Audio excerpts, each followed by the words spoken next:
생각해보면 감사해야 할 사람들, 상황들이 참 많습니다. 하지만 매 순간마다 감사를 표현하기란 어려운 일이지요. 마음은 있지만 나의 여건과 용기가 다다르지 못해 제대로 된 표현을 못하는 경우가 참 많은 게 우리들의 일상이 아닌가 싶습니다. 이것은 어디까지나 나라는 1인칭 시점에서 바라보는 나는 이러한 모습이지요.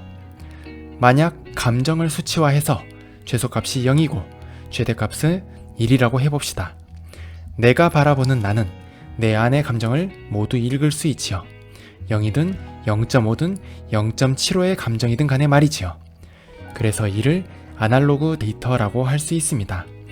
누군가에게 많이 고마울 수도 또는 누군가에게 조금만 고마울 수도 있다는 말이지요. 상대방은 나와 다른 세계에서 살고 있습니다.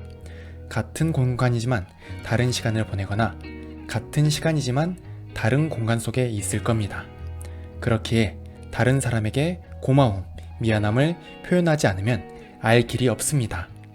내가 그를 어떻게 생각하든 좋은 감정을 표현한다면 상대방은 나에게 좋은 감정을 갖게 됩니다. 우리라는 공동체로 묶일 수 있다는 말이지요. 반대로 그분에 대한 한없는 마음을 가지고 있더라도 표현하지 않으면 나와 그분은 그저 타인일 뿐이지요. 정리하면 내가 감정을 표현하면 상대가 느끼는 감정은 1, 표현하지 않으면 0이 되는 디지털 데이터라 할 수 있습니다. 고맙더라도 표현하지 않으면 그가 느끼는 감정은 0이라는 말이지요. 고마움을 받았을 때 그 진위를 파악할 정도로 아무런 표현이 없을 때 그 상황을 되짚어볼 정도의 여유는 없습니다. 우리는. 그래서 지나간 상황에 대한 감사함과 미안함이 있다면 결국 우리의 행동으로 표현해야 합니다. 말과 생각만으로는 그러한 감정이 오롯이 전달되지 못합니다. 저는 개인적으로 다음에 라는 표현을 싫어합니다. 지금의 불완전한 행동과 감정에 대한 변명이기도 하며 불확실한 미래에 대한 공수표인 것 같기 때문이지요. 그리고 다음을 이야기한다는 것은 나와 내 상황은 그에게 1순위가 아니었다는 것을 의미하니 이 또한 기분이 좋을 리 없습니다. 현재의 상황을 표현으로 해결하는 것이 아니라 말로 뭉뚱그려 미루는 느낌이 들어 제 스스로도 이러한 표현을 쓰지 않으려 노력하고 있답니다. 다음에 라는 표현이 의미가 있으려면 그 메시지가 구체적이어야 합니다. 왜 다음으로 미루는지에 대한 이유가 명확해야 하고 그 다음이 어느 시점인지 기약이 있어야 합니다. 그리고 지금은 여러 상황으로 인해 당신이 1순위가 아니었지만 약속한 그 시점에는 당신이 1순위라는 보증도 있어야 하겠지요. 사람과 사람 사이 이러한 조건들의 공통점이 보이시나요?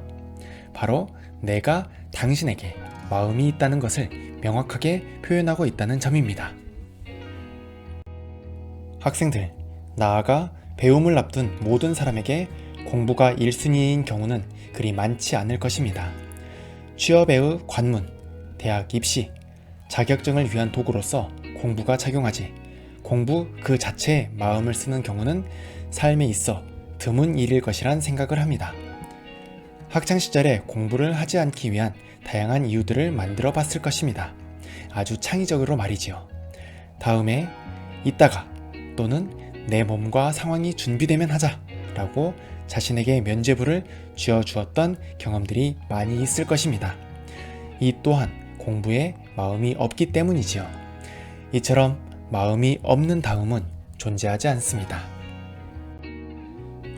5월이라 그런지 종종 연락도 오고 잠깐의 만남도 가지는 시간을 갖고 있습니다. 적어도 한순간은 나와 함께 치열하게 삶을 보냈던 친구들이지요. 그러한 경험들이 이제는 흔적처럼 남아 잠시나마 삶을 공유하는 기회를 갖게 되는 것 같습니다. 바쁜 일상들이지만 이렇게 연락이 오면 감사하게 되고 좋은 감정으로 시간을 보낼 수 있답니다. 반대로 오랜 시간 동안 봤더라도 당신과 내가 치열한 삶을 함께 보내지 않았다면 연락을 주고받는 일은 없겠지요. 다음에, 그 다음에, 아예 준비가 되면 등등 합리적으로 미룬 후 풍화된 기억들에게 어쩔 수 없었다는 면죄부를 부여할 뿐일 것입니다. 그러므로 마음이 있다면 다음으로 미루지 마시고 여기, 지금 당신에게 잠깐이나마 최선을 다할 수 있는 우리가 되었으면 하는 바람입니다. 고마운 사람들이 있다면, 미안한 상황들이 있다면 망설이지 말고 표현하시기 바랍니다. 여기까지 들어주셔서 감사합니다.